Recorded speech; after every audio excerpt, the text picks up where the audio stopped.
Izina ryanje ni Paul Johnson. Turabandanya ivyigwa vy'igitabo c'Abaroma. Umunsi turaraba igice ca gatandatu co mu Baroma, kandi ni igice nyene kigira gatandatu c'ivyigwa vyacu, aho tugomba kuraba twitonze intambuko zo gutunganywa. Mu gice ca gatanu umurongo wa mbere havuga ngo kuko twakiriye Kristo dufise amahoro y'Imana. Umurongo wa kabiri mu gice ca gatanu havuga ngo uko twakiriye Kristo turabishikira ku Mana, turashikanwa ku Mana n'ubwo buntu. Ntidukeneye umuntu arinda kutuvugira, ntidukeneye umuntu arinda kudushikira. Dufise uburenganzira bwo kwivugira tuti Data wa twese wo mw'ijuru. Dufise uburenganzira bwo gushika mu rugo rw'Imana nk'abana. Umuntu wese afise uburenganzira bwo gushika mu rugo nk'umwana. Rero dufise uburenganzira natwe bwo gushika kuri Data wacu wo mw'ijuru, kuko ntabwo turi impfuvyi. Twarakiriwe mu muryango w'Imana, twavutse mu muryango w'Imana. Rero mu gihe tuba turiko turitegereza ivyo, turaza kubona yuko ugutunganywa ari urugendo. Bisigura ngo busanzwe iyo nizeye nakira agakiza ndakizwa. Burya ntushobora kuvuga ngo umuntu yakijijwe inusu, umuntu yakijijwe igice. Mbega uramaze kumva umupfasoni avuga ngo ndafise imbanyi y'inusu? Oya, arashobora kuvuga ati ndafise imbanyi canke ntayo mfise. Nta mbanyi y'inusu ishobora kubaho. Mu yandi majambo, iyo umuntu akijijwe ntashobora gukizwa igice. Urakizwa canke ntukizwa, ni kimwe muri ivyo bibiri. Rero iyo dukijijwe duhinduka abagororotsi imbere y'Imana, ariko gutunganywa ni urugendo tuba dutanguye. Bisigura ngo tuba dutanguye kwiyambura ivyahora bitwihambirirako kugira ngo tube abera. Wibuke yuko hari icanditswe twavuze kivuga ngo mpwemu yari ngaha mw'isi kugira ngo yemeze abantu ivy'icaha n'ivy'ukugororoka. Mpwemu yatwomugereranya nk'umukozi w'Imana akorera ngaha mw'isi, aza muri twebwe kugira ngo atwibutse, yibutse ubwenge bwacu, yibutse ivyumviro vyacu, aturongore mu nzira z'Imana, turushirize kuba abantu bashoboye kurongorwa n'ijambo ry'Imana. Aho rero birumvikana ko gutunganywa noneho kuba gutanguye iyo twakiriye agakiza. Nk'uko twabivuze mu gice ca gatanu, mu gice ca gatanu twarabivuze. Rero turagira ivyizigiro, muri ivyo vyizigiro tugahura n'ingorane, muri izo ngorane tukavuga tuti turagowe, tukizera. Hama twamara kwizera, muri izo ngorane tukabona turazirokotsemwo, twazivamwo tukaba turahindutse imico yacu n'akameremere kacu. Ni nka kurya k'umuntu ariko arakora imyimenyerezo y'umubiri, uterura ibintu, umubiri wawe urakomera, ugakomera. Rero ibibazo duhura navyo mu rugendo rw'agakiza ruradukomeza, kameremere zacu zigahinduka, zigasa nk'iza Kristo. N'urugendo rero tugenda turacamwo buri munsi kugira ngo duse na Kristo gose. Rero muri iki gice tugezemwo, aho tugomba kwigira hamwe igice ca gatandatu, mwibuke ko harya tuhagera kuko hariho umuntu yadukijije, hariho umuntu yazanye icaha mu mw'isi, hacaza uwundi muntu aragikuraho, ariwe Kristo, aradukiza. Rero dutezwa kuvyemera. Iyo tuvyemeye ntibibi vyacu. Ni nk'uko umuntu yokubwira ati nagushiriye amadolari 1,000 kuri konte yawe. Ayo mahera nihari urashobora kuyakoresha, nawe ukavuga uti oya sindavyizigira, ntaco tuma binkorera kandi ntavyo yakoze. Amahera rero azomara igihe ngaho, nawe uba umukene, naho hariho ivyawe, hariho amahera yawe hariya. Agakiza nako nuko bimeze, ni ikintu dukorerwa ariko tukacakira mu kwizera. Uravuga uti ndakiriye ko Kristo yampfiriye, bigatuma ncungurwa nkaba umugororotsi. Urwo rero urugendo rwo kugororoka, urugendo rwo gutunganywa ruba rutanguye. Turashobora rero ivyo twabibonye mu gice ca gatanu, uro tugeze mu ca gatandatu. Mu gice ca gatandatu rero hari ibintu bitatu n'amajambo atatu yakoreshejweho. Reka mbanze mbabwire ivyo bintu bitatu. Ivyo bintu bitatu ni ibi: turashobora kubiraba duhere ku murongo wa mbere ngo none tuvuge iki? Twame dukora ibyaha kugira ngo ubuntu bw'Imana bugwire. Tuvuge iki ku by'uko Kristo yadupfiriye? Kuba Kristo yadupfiriye, mbega twaguma dukora ibyaha kubw'ubuntu twaronse muri Kristo, none twaguma dukora icaha? Pawulo arishura ati biragahera, twebwe twapfuye ku caha twoba tukikibamwo gute? Sinzi kubibona ngaha twaratsindanishirijwe. Tumaze gutsindanishizwa duca dupfa. Iki gice rero kiragomba kubitubwira neza. Iki ni ikintu kimwe mu bintu bitatu. Ica mbere ku murongo wa 3 avuga ngo canye ntimuzi yuko twebwe ababatirijwe kuba muri Kristo Yesu twabatijwe kuba mu rupfu rwiwe. Ababatijwe muri Kristo Yesu twabatijwe kuba mu rupfu rwiwe. Ica mbere ni ikibazo kivuga ngo ntimuzi yuko mu murongo wa 3. Mu murongo wa 16 naho harabaza icyo kibazo kandi ati mbega ntimuzi yuko ubusobuja mwihaye kuba abakozi bo kumwumvira, muri abakozi b'uwo mwumvira uyo, namba muri abakozi b'icaha. Mu bisanzwe hambere habaza ngo ntimuzi yuko iyo mubaye muri Kristo Yesu ubuzima bwanyu bwa mbere buba buhindutse. Ubuzima bwanyu uko mwahora mumeze kera buca buhinduka. Kubera iki? Reka turaho umurongo wa 2 n'uwa 3. Wa 4 havuga ngo none kubatizwa kwatumye duhambanwa nawe tuba mu rupfu rwiwe, kugira ngo nk'uko Kristo yazutse mu bapfuye n'ubwiza bwa Data wa twese kube ariko natwe tuzuka. Ivyo bigenda gute? Ivyo biba muri ubu buryo butatu. Kristo yaje mu buzima bwawe, mu Bikorinto ba 2 igice ca 5:17 harabivuga ngo nuko rero umuntu wese iyo ari muri Kristo Yesu aba ari caremwe gisha, ivyaremwe ivya kera biba bihise, byose bibaye bishasha. Tuba duhindutse, tubaye ivyaremwe bishasha. Reka ndabaha akarorero basi. Nk'igihe ngo bari umunsi hashushe, maze rero muhira hakaba hari akayabu, akayabu kakaba gashushe kuko hashushe cyane. Jero nkaca niyumvira kubera ndakagira ikigongwe, nkagafata nkagaterera mu mazi, nkagasukunira mu mazi kugira ngo basi kumve gakanyera bukebuke. Canke akari karorero hakaba ari umunsi ukanye cyane, nkaca mbona agafi kariko karoga mu mazi, nkaca mbona ako gafi koga kandi nkabona ko hakanye cyane, nkakitegereza nkakagirira ikigongwe, nkagafata nkagakura mu mazi nkagaca ndagashira mu nzu kugira basi gashuhe na bukebuke. Wavuga uti ako karorero utanze nako bujuju? Oya, sako bujuju, kuko aka karorero kavuga ko ifi mu bisanzwe aho isanzwe iba ni mu mazi, akayabu aho gasanzwe kaba ni imusozi. Rero iyo turi abantu batarakizwa, akameremere kacu na kameremere ko gukora ibyaha, tuba tumeze nk'ingurube. Ingurube ifise akameremere ko kwikumbagaza mu vyondo. Raba rero umuntu atunze ingurube akayifata akayoza neza kugira ngo ayitware ahantu heza, ayishira ahantu heza ho kuhiganwa.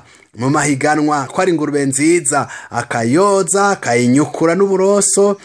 Rero uwo muntu ateza kugaba, kuko natagaba ingurube niyabika iragendagenda bukebuke, niyabona akaziba iraza kukikumbagazamo, kubera ko akameremere k'ingurube na kameremere k'ivyondo. Naho yoza hanze, mu mutima imbere iguma ikeneye ivyondo. Yesu rico yakoze ni iki? Mu kubatizwa yadukuyemwo akameremere k'ivyaha k'ivyondo, idushiramo akameremere ka Kristo. Rero hanze umengo ntiturabagororotse, nituboneka ntibigaragara, ariko imbere niko vyagenze. Rero ngaha avuga ngo ntimuvyirengagize, ntimubiyoberwe. Kibazo cyane kivuga ngo mbega ntimuzi ku murongo wa 3 yuko ubuzima bwanyu bwa kera butakiri bwa bundi, kuko twabambanwe na Kristo, ntuteza kubaho nka kera. nama ngerageza gutanga aka karorero akarorero mukumvirize. Nk'igihe turi mu bwato turi mu kiyaga, hanyuma umwe muri twebwe akava mu bwato akaja mu mazi, akagwa mu mazi. Tugereranye yuko mu kiyaga ari mu vyaha, hanyuma mu bwato akaba ari mu gakiza. Rero umuntu akaba ari mu bwato, akava mu bwato agakorokera mu kiyaga mu vyaha, maze rero umwe ashobora kuvuga ati wewe rero uraguye, ntugikijijwe ko uguye mu vyaha. Mugabo nagomba ndakubwira, mu gihe uwo muntu aguye muri ayo mazi y'ivyaha agasemerera ati nkiza, ukabwira abari mu bwato uti ntabara munkure mu mazi, munkize munshire mu bwato. Igihe rero usemereye ngo bagukure mu bwato, bagukure mu mazi, ni ikintu kigaragaza ko umutima wawe ufise akameremere gashasha katagikunda kuba mu byaha, ahubwo wewe ushaka kuba mu gakiza muri bwa bwato. Rero umwansi wacu shetani arafise ubugunge, numubeshi, aca guhenda ngo burya waguye, ntabwo ukiri umukristo. Raba Petero igihe anyitse muri ya mazi, yaciye asemerera ati Yesu nkiza, maze Yesu ntiyaciye amubwira ati uri kijuju, nta bwenge ufise, ahubwo Yesu yaciye amufata ukuboko amukura mu mazi amushira mu bwato. Raba rero ngaha, kuko waguye mu vyaha ukaba udashobora kuba kakameremere kawe kakaba katagishaka ko mu vyaha, bigaragaza yuko utagikunda kuba mu vyaha koko. Rero iyaba washaka kuguma mu vyaha, kameremere kawe koba kakiraka ivyaha nyene, nta kameremere gashasha uba wari bwaronke. Ariko urya muntu aguye mu vyaha agaca asemera ati Mana ntabara, Yesu ari hajya kugira ngo adukize, ubwo nyene adukize. Rero bigaragaza akameremere gashasha dufise mu mitima yacu. Wibuke ko aduhagarariye imbere y'Imana tuvugira, Kristo aratuvugira. Rero ngaha akameremere kacu karagiye karatuvuyemo, ntidushobora kuba tukiba mu vyaha ukundi. Hari uwovuga ati jewe ndakunda kuja gusenga, mugabo ndakunda no gukora ivyaha. Umuntu ashobora kuba aja mu rusengero mugabo akaba agifise ka kameremere ka kera, worose umukristo, ariko iyo ugize akameremere gashasha niho ubaye umukristo. Rero ikigira kabiri kivuga ku murongo wa 16. Ngomba ngerageze mvuge ibi bihe bitatu bivugwa iryungane. Iryo ryungane rivugwa riti ntimuzi yuko, naho habaza ngo ntimuzi ko shobuja mwihaye kuba umukozi muri aho ni murongo wa 16. Mu murongo wa 3 harabivugwa, no murongo wa 6 hakabivugwa yuko uwo twihaye kuba abakozi biwe ari we dutezwa kumvira, duca tuba abagurano biwe uwo twumvira. Bisigura ngo ntitukiri abagorotsi b'ivyaha, ivyaha bizana urupfu, ahubwo turabagorotsi bo kumvira Imana kukazana ubugingo. Umurongo ukurikira ukavuga ngo ariko Imana ishimwe yuko naho mwari abakozi b'icaha mwumvira mu mutima uburyo bwo kwigishwa mwahawe mwabwiwe. Paulo aravuga ngo ubu iyo wemeye umuntu, iyo ubaye umukozi w'umuntu, uhinduka umugurano wiwe. Rero usomye ngaha urabona neza yuko ubuzima bwa kera butaba bugikunda, tuba twacitse abagurano b'uwo twumvira. Ngaha rero twitegereje neza turabona ko tudashobora kuba tukiba mu vyaha, kuko bidakunda ko tubaho ubuzima bwa kera. Ubushobozi bw'icaha mu buzima bwacu bwarakuweho, ntitugishobora kubaho mu buzima bw'ivyaha. Twaravutse ubwa kabiri muri mpwemu yera.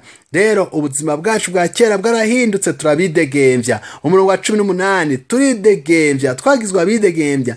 Uko twahora dukora kera vyaraheze, ntitugishobora kuba tugikora kumwe kwa mbere. Ubuzima bwacu bwa kera bwaraheze, gukorera umwansi vyaraheze, gukorera shetani vyaraheze.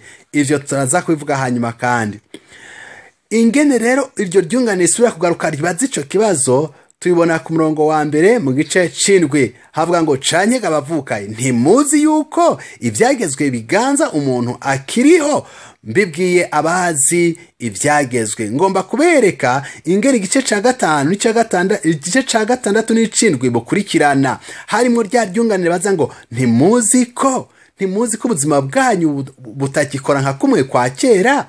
Icya kabiri ngo mbega ntimuzi yuko uko mwahora mukora kera bwizwa guhinduka. Mu nyuma rero mu gice cirwi ku murongo wa mbere habaza ngo ntimuzi yuko ibyagezwe icyabahuza n'ibyagezwe ingene ico mwahurira ko n'ibyagezwe cyakuweho. Inshuro zitatu iryo jambo rirabaza ko mutezwa kumenya, kuko iyo umaze kumenya ibyo bintu bitatu biragufasha kugira ngo ubeho mu buzima bwa Kristo Yesu widegemvya, kuko twaramaze guhuzwa na Kristo Yesu. Ndaza kugaruka no ku cambere dushitse ngaha mu gice c'indwi. Rero icyo tugomba kuraba ngaha ni umurongo uvuga neza mu buryo bwumvikana muri iki gice. Mu gice ca gatanu mu murongo wa 5 na 6 haravuga ibijanye no kubatizwa.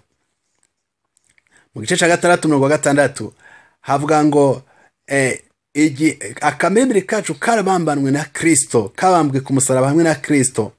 Mu yandi majambo, mu mibiri yacu ntihakiriho gukorera shetani, gukorera akameremere ka kera.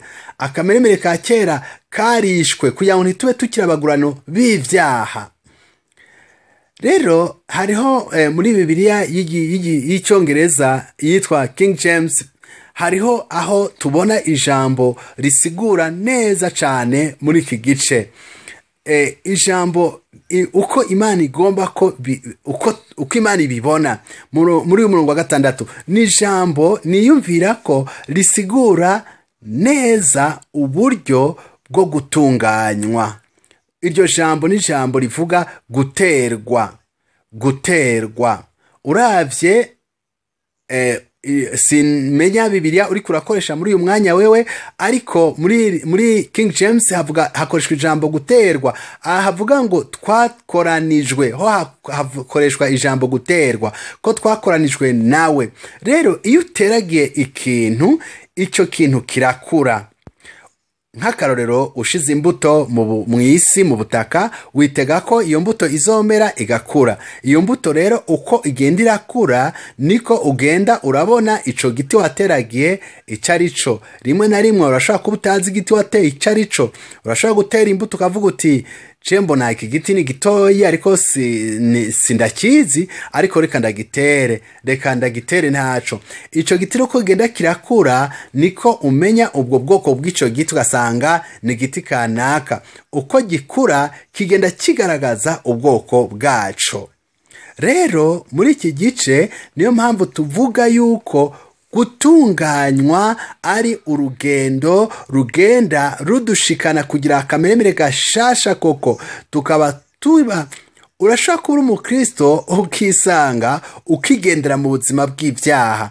Mu gihe uri kuragenda ugasanga uraguye mu caha mu mwanya kanaka, ugasanga uraguye mu byo utashaka kugenderamo mu mwanya kanaka, ariko ubwo buzima ntubunezererwe, ntube ukibubaho ukundi. Umuntu wese akinezererwa kuba muri ubwo buzima ntaba aravuka ubwa kabiri, ariko twebwe tumaze kuvuka ubwa kabiri tuba tuzi ko bizodufasha. Iyo tuguye tuba dufise Kristo yitegure kudukiza. Niyo tuguye, niyo dukoze icaha, Bibiliya ivuga ngo dufise umuvugizi atuvugira, uwo niwe Kristo umugororotsi. Ni canditswe nyamukuru kitwereka neza yuko mu bisanzwe ntidukenera umuntu atuvugira igihe ibintu bimeze neza, dukenera utuvugira iyo bimeze nabi. Kristo Yesu atera intambuko akatuvugira imbere y'Imana iyo bitugendeye nabi, akatuvugira ati erega narabacunguye, urya mwana, urya mukobwa, urya mugore naramucunguye, kuko yakiriye amaraso yanje y'agaciro, yarakijijwe, yinjiye mu muryango w'Imana. Rero ivyo ubigumye mu bwenge yuko iri jambo rivuga ngo guterwa rikoresha muri iyo Bibiliya risigura urugendo tugira mu gutunganywa kugira ngo tube abatunganye rwose kurushiriza. Ijambo rushiriza rero ngaha dukoresha rivuga ngo kubatizwa. Nagomba mvuge gato kubijanye no kubatizwa, kuko mu bisanzwe mu mashengero menshi abantu rakoresha imibatizo kandi ni vyiza cyane. Turafise ijambo twaba dukoresha rivuga ngo umubatizo ni kimenyetso cyo hanze kigaragaza icyakozwe imbere. Iyo ni imvugo yumvikana, isanzwe yumvikana, itahurika yuko iyo ikintu gikoretswe indani kizogaragara inyuma ku rukoba mu nyuma, ariko n'ico kintu gitangura gukoreka hehe? Gitangura gukoreka imbere. Iyo utanguye kugerageza kwigira umuntu mwiza hanze ariko imbere utari mwiza, uba uri indyarya, ariko Imana itangura gukorera mu mitima yacu imbere, hanyuma rero hagaca hatangura urugamba rwo gutunganywa no hanze kugira ngo bikoreke. Iki canditse rero kivuga ngo none rero kubatizwa kwatumye duhambanwa nawe kuba mu rupfu rwiwe, kugira ngo nk'uko iyumvire twarabatijwe tubatizwanya mu rupfu rwe. Mbega bisigura iki? Tugiye mu gitabo c'Abikorinto ba kabiri igice ca 10 ku murongo wa 2 haravuga iby'umubatizo. Umubatizo ruvuga ngo igihe bose ngo babatizwa mu gihe ca Mose, ngo babatijwe mu gicu ca Mose mu kiyaga, ngo babatijwe Mose. Rero biratangaje rwose ngo igihe Abisirayeli babatizwa bakabatizwa mu ruzi Yorodani, ngo babatijwe ngo kuba ngo aba Yosuwa. Rero ngaha hari ukuri dushobora kubona ngaha tugahuza n'ibi bintu muri iki gice ca 6 c'Abaroma. Bisigura ngo kubatizwa arico umuntu yakira bivuye kuri Kristo, agakiza rose kuri Kristo. Iyo ubatijwe rero bisigura ngo uba werekanye ko kuva uwo munsi ubaye ukurikira umurongozi mushasha. Imbere yuko ikiyaga gitukura Abisirayeli baca, igihe Abisirayeli imbere ko baca mu kiyaga gitukura bari munsi y'uburongozi bwa Farao. Farao niyo yabategeka, bakamva amatafari bakubaka, kubera kuri Farao yabategeka. Ariko Mose amaze kubarongora mu myaka 40 yabarongoye, mbega uburongozi bwiwe bwagiye kugaragarira hehe? Neza cyane cyane uburongozi bwe bwagiye kugaragara amaze kubacisha mu kiyaga gitukura. Mose Yosuwa amaze kubambukana akabashikana mu gihugu, Bibiliya ivuga yuko babatirijwe mu ruzi Yorodani bagahinduka kuba aba Yosuwa. Rero ndazi ko uwo mubatizo ari kimenyetso. Tubatizwa kugira ngo tugaragaze yuko umuntu wa kera w'indani yapfuye, ubu dufise umuntu mushasha w'akameremere gashasha muri twebwe. Rero aho kucukura ikinogo ngo tumuzikemwo muri ico kinogo, duca tumufata tukamushira mu mazi tukamukurayo, ikimenyetso kigaragaza ko azuranywe, azutse, azukanye ubuzima bushasha. Rero hari igihe nabibonye kenshi muri Afrika, igihe usanga umupastori abaza ati ni bande bagomba kubatizwa, abantu bagacaduza ibiganza bakabatizwa. Ariko mu bisanzwe usanga ari abanyabyaha bagiye mu mazi bagakanya, bagacava mu mazi bakanye, mugo bakira abanyabyaha, bakira abanyabyaha, kuko ihinduka ritegezwa kuba duhereye indani. Igihe umuntu wa kera wo mu mutima apfuye, umuntu wo mu mutima apfuye niho tumubatiza. Ntushaka kubatiza umuntu, ntushaka kuzika umuntu atarapfa. Ivyo mu bisanzwe ntibibaho. Umuntu atarapfa ntiwo muzika. Rero ntitugomba kubatiza umuntu igihe umuntu wiwe wa mbere w'indani mu mutima atarapfa. Ariko iyo uwo muntu w'indani apfuye, duca tumubatiza kugira ngo tugaragaze yuko hariho ubuzima bwa kera bupfuye, habonetse ubuzima bushasha. Niyo siguro yo kubatizwa. Abantu benshi rero ntibazi insiguro y'umubatizo. Rero ni ibintu bibiri. Icambere, umubatizo usigura yuko kameremere ka kera gapfuye, apana ko kariko karapfa. Nibisigura ko kagira gapfa, ahubwo gasigura ngo karapfuye. Kuko rero kameremere ka kera kapfuye, ca tubatiza umuntu agaca azuka. Rero nkuko iki cyanditswe kivuga, haca havuka umuntu mushasha muri Kristo Yesu. Icya kabiri rero, ikintu gikoreka turiko turabatizwa bigaragaza ko turonse umurongozi mushasha, Kristo Yesu nk'umurongozi mushasha, duca duhinduka tukakurikira umurongozi mushasha. Rero navuze ibintu bitatu, ibyo bintu bitatu ndabihejeje. Navuze kandi ko hariho amajambo atatu avugwa mu Baroma igice ca 6. Ngomba ronerekane ayo majambo atatu agaragaza intambuko ducamo mu gutunganywa. Ijambo rya mbere duhabwa turisanga ku murongo wa 6 ku murongo wa 6 havuga ngo havuga ko turazi ko akameremere ka kera kabambanywe k'umusaraba kugira ngo umubiri wo icyambere turamenya hari icyo tumenya. Icyo tumenya ni iki? Tumenya ko si ukwiyumvira, si ukwizigira, turamenya ko icyo tumenya rero ni ikihe? Turamenya ko akameremere kacu ka kera kabambanywe na Kristo. Nabivuze kare yuko kuko Kristo ari we yaraduhagarariye igihe bambwa ku musaraba, akameremere kanje ka kera karabambanywe nawe. Ivyo rero duteza kubimenya iyo twinjiye mu mazi tubatizwa, ako kameremere kacu ni ikimenyetso kigaragara ko kapfuye tuzuranywe na Kristo. Icambere rero muri aya majambo 3 duteza kumenya, kugira ico tumenye, kumenya ko akameremere kacu kabambwe. Cya kabiri ku murongo wa 11, ku murongo wa 11 havuga hati ngo mube ariko namwe mwiyumvira ko mwapfuye ku caha, ariko ko muriho muri abana b'Imana muri Kristo Yesu. Reka duhagarare ngaha gatoyi twiyumvira iki kintu. Mu gice ca 5 hagaragaza neza, havuga neza ibijanye n'ingorane iri hagati y'uwizera hamwe n'icaha. Aho ni mu gice ca 6. Mu gice ca 6 ikibazo kiri hagati y'uwizera n'igicumuro n'icaha. Mu gice c'indwi havuga ibijanye n'uwizera, ingorane hagati y'uwizera n'ivyagezwe. Ivyo bintu bibiri biratandukanye kandi ivyo bintu bizana ingorane kwa Kristo. Kimwe ni icaha, ingene twogira intsinzi ku caha. Ingene tugira intsinzi ku caha ni ugupfa ku caha muri Kristo Yesu. Ariko rero ikindi kintu kitugora, kitubabaza ni ivyagezwe. Ivyo navyo turaza kubiraba mu gice c'indwi. Ubu rero turiko turavuga cane cane ku bijanye n'ubushobozi umukristo afise mu kurwanya icaha.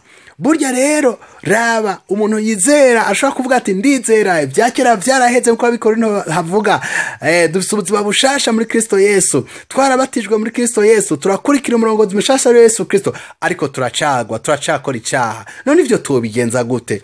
Rero naberetse icambere nukumenya ko naho nogwa mu vyaha, Kristo ndamenya ko aracankunda, azonkiza, azomfasha kugira ngo neshe. Nukumenya tudakekeranya ko akameremere kacu ka kera ntikiteguriye kuba mu vyaha, ntikiteguriye kuba mu kuganzwa n'icaha.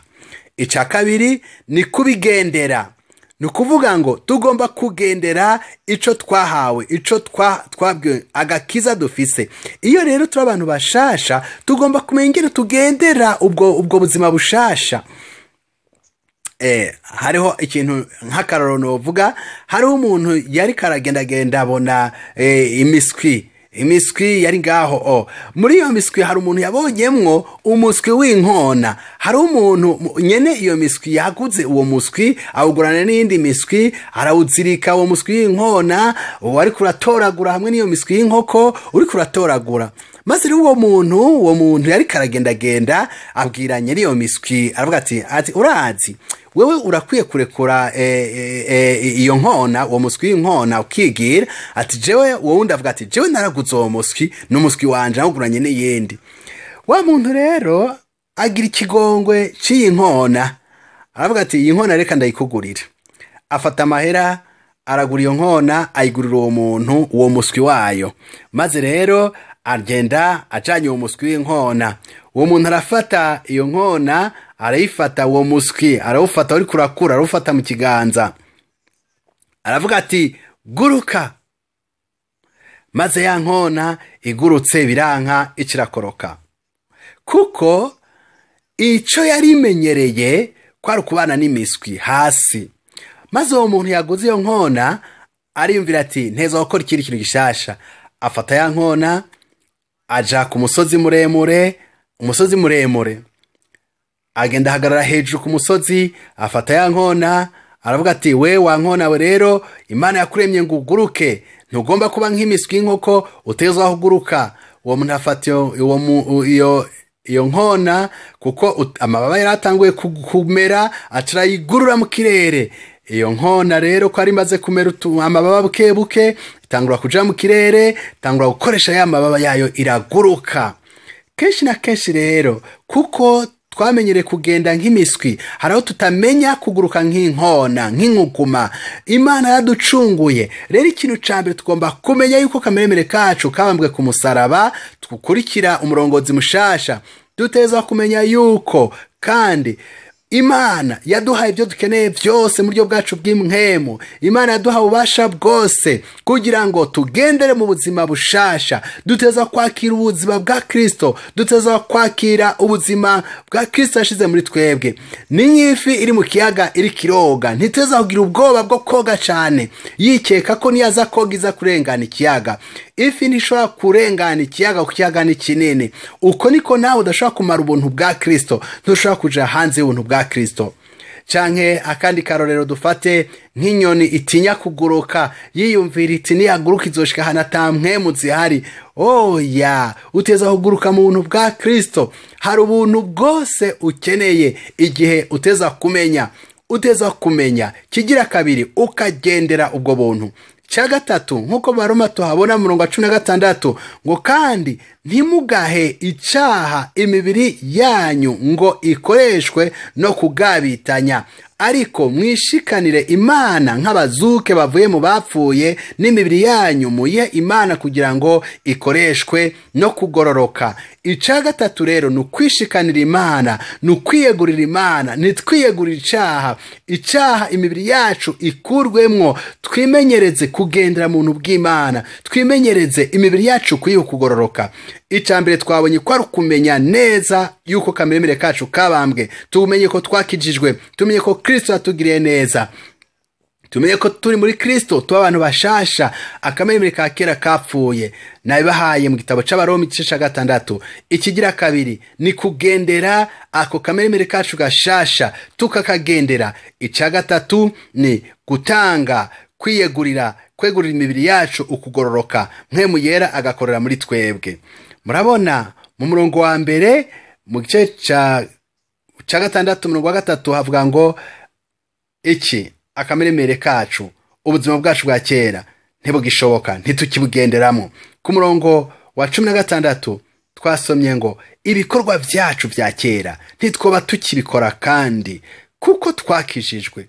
Mu gihe wakijijwe, Imana ikwinjiza mu buzima bushasha.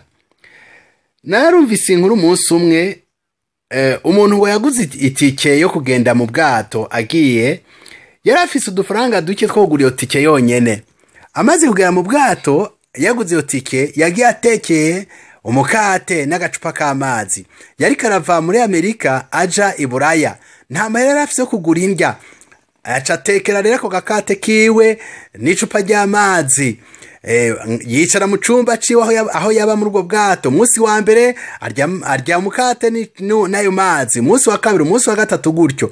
Maze ku musi wa gatatu yumva ararushe kuguma arya utwo tuntu yatekeye, aravuga ati reka basi ngende muri kafetaria ngure basi imfungurwa rimwe gusa. Aragenda afata akanyama, afata udufiriti, afata udufungurwa turyoshe dukeya, caja ahari hira, aravuga ati none ndi hande? Baramuraba baramwitegeza bamubwira bati igihe wagura iyo tike ukariha iyo tike n'imfungurwa wari wazirishe, ariko umaze iminsi 3 yose wicaye harya urya umukate n'amazi gusa. Hari abantu benshi b'aba Kristo bicaye mu cumba barya umukate n'amazi gusa, mu gihe Kristo yabarihiye imfungurwa zose z'ubwoko bwose. Rero birababaje cyane, birababaje rwose. Raba rero ntitukibayeho ngo dukorere icaha ukundi, ariko Kristo avuga ati nk'uko mu Baheburayo havuga, Mose yaranse gukorera Farao, yanse kuba umwe mu bana ba Farao, kuko yashimye kubabazwa hamwe n'abana b'Imana n'ubwoko bw'Imana, kuko arazi ko icaha ari c'igihe gito. Rero mwene data, nagomba gutera intege, nimba warakiriye Kristo Yesu nk'umwami n'umukiza wawe, ukabuzi yuko umwizeye by'ukuri, uricare mu gishasha. Tangura kugiranira imigenderanire nawe, tangura kumenya ko umubatizo wiwe atari gukurikira Kristo gusa, ahubwo ntukiri uwo kwerekana gusa yuko wabatijwe, yuko wabaye umuntu mushasha, ahubwo utegezwa kwakira uko kuri kwa kugendera. Kuko umaze kubatizwa, Satani ntakiri umushefu wawe, ntakiri umurongozi wawe, wewe kameremere kawe ntikakikurongora, ahubwo Kristo ni wari umurongozi wawe, warakiriye umurongozi mushasha. Mu gihe ubikora gutyo rero ntuzoba ukibaho ubuzima bwa kera, ntuzobaho ukibaho uko wari ubayeho kera, ahubwo uzotangura kuba ukorera Kristo Yesu nk'umurongozi wawe. Rero umurongo w'indwi, umurongo wa mbere wo mu gice c'indwi utangura kutubwira ngo ntimuzi ko ivyagezwe aho mwahurira n'ivyagezwe havuyeho. Hari ibintu bitatu vyaheze: ubuzima bwa kera, ibyo twakorera kera, naho twahurira n'ivyagezwe. Rero mu gihe turiko turaheza igice ca gatandatu, tuvuga yuko twapfuye ku vyaha. Kuva ku vyaha niko konyine kudushoboza kunesha ivyaha, dupfana na Kristo. Rero duca tugira icyumviro gishasha mu gice c'indwi, tuzoca turaba rero uko noneho dushobora gutsinda ivyagezwe. Reka dusenge. Data, turabonye neza yuko ubuntu bwawe wabudushizeko bwose. Ndagusabye kugira ngo dufashe rero twibwe ukuntu ubuzima bwacu bwa kera twobuheba burundu, twige kugendera mu buzima bwacu bushasha. Utwigishe Mwami. Hari igihe twama tugwa mu ijambo ryawe, haratubwira ngo naho twogwa ntituzoherayo, Umwami azotuvyura. Iryo ni isezerano wadusezeraniye. Rero udushoboze kugira ngo ibirenge vyacu bihagarike ku rutare, uduhe ubushobozi bwo kutisigura gusa, tuguye ngo twisigure gusa, ahubwo tuguye twihane, tugusabe udufashe, udusubize muri bwa bwato bw'agakiza, kugira ngo tunezererwe, dushime, tuvyishimire. Mu izina rya Yesu, amen, amen.